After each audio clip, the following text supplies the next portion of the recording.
Aleksandra Skochilenko is a Russian artist and peace activist who, at the beginning of the Russian invasion of Ukraine, went to a supermarket in her native city of St. Petersburg and switched the price tags of products, replacing them with anti-war slogans. That led authorities to charge her with discrediting the Russian army.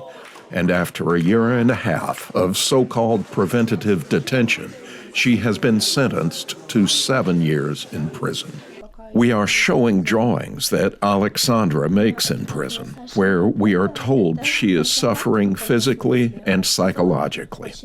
The person relaying this is Sonia Sobotino, Aleksandra's partner, who sees the future with pessimism, especially after the Russian government this month included the LGBT community on its list of extremists, along with Al-Qaeda and the Islamic State militant group. I honestly don't have any hope. The situation in Russia is now very difficult, and it's getting worse every day. Now I am an extremist simply because I am a lesbian. I have never hidden it, and now I fear that they may apply the penalty for extremism to Aleksandra, which goes up to 10 years in prison.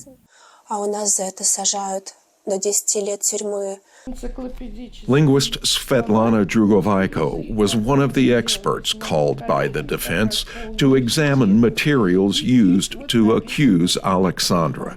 The linguist's conclusions were clear. There was nothing in Aleksandra's actions that could be considered an insult to the Russian army, and her report pointed out what she said was a lack of professionalism in preparing the materials.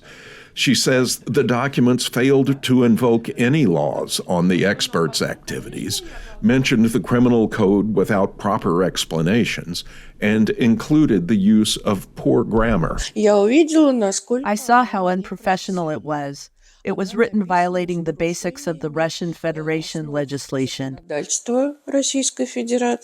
After presenting her expert opinion, Svetlana was removed from her position as a professor of language study for 40 years at St. Petersburg State University, accused by a commission of professors of committing an immoral offense.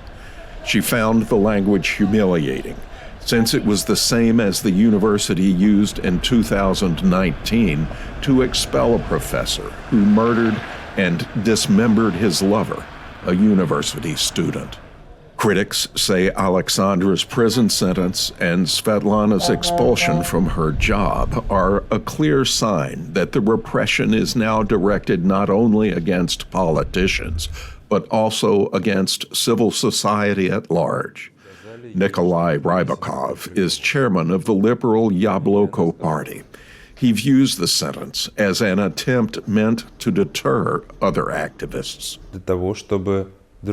This harsh sentence is to prevent others from doing pretty much the same but on a massive scale or from taking their causes to the next step.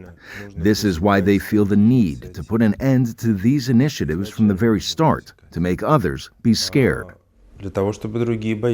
Russia has set presidential elections for March 17th of next year, and there is concern that restrictions on freedom of expression will be tightened further.